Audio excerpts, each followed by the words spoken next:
today we are on pages 26 through 31, developing your own value ladder. Don't panic if at this second you do not have your exact value ladder built out. So for me, I was in this world for about 6 months when one of my mentors said, what is your value ladder? And like the chiropractor that Russell mentions, it was kind of like, I have this one thing. So I am still in the process of figuring out my value ladder.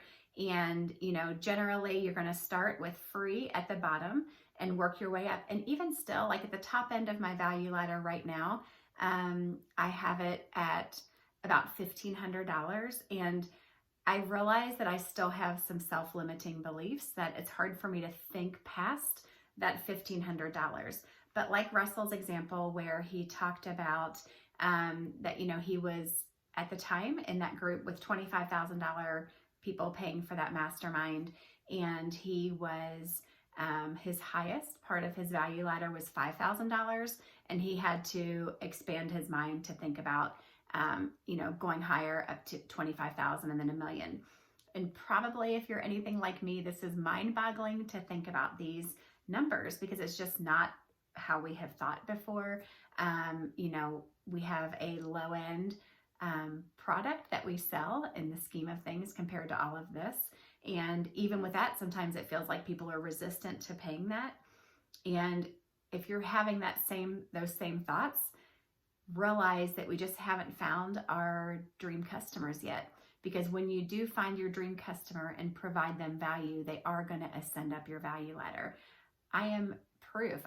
It was nowhere on my radar to spend what I'm spending right now on coaching 8 months ago. I mean, I hesitated at the $100 to do the One Funnel Away challenge until I got into Russell's world. So a huge thing to realize is that in order for the value ladder to work, you have to provide a whole lot of value to make people want to ascend up. You can't just assume that because you have created it, people are going to want to pay you $1,000 or $2,000 to do whatever. So it is a huge mental shift. Just keep plowing through and just know that this is real. I went to Funnel Hacking Live and got to hear multiple people who went up on stage who have a funnel that has generated over $1 million in the last year. And they all use the value ladder. It's a thing. We just have to get our brain around. Also, the other thing that I want you to realize as you are reading this book is Russell will talk a lot about a hook, a story, and then an offer. That's a huge part. He talks about stories all the time.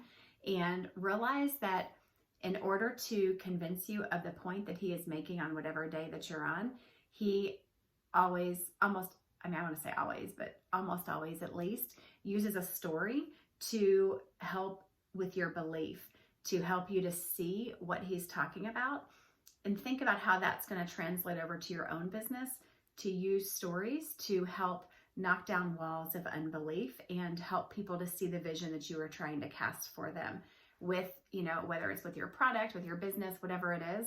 So just be watching him. There's so many things that he is doing that is from a master, and just open your mind to believing it. And don't let your own self-doubt, like, oh, this could never work for me. It works. You just have to believe it and follow it and do the work. They say a lot in the ClickFunnels world or the funnel hacking world. It will work for you if you are willing to work for it. So excited to work through this more with you.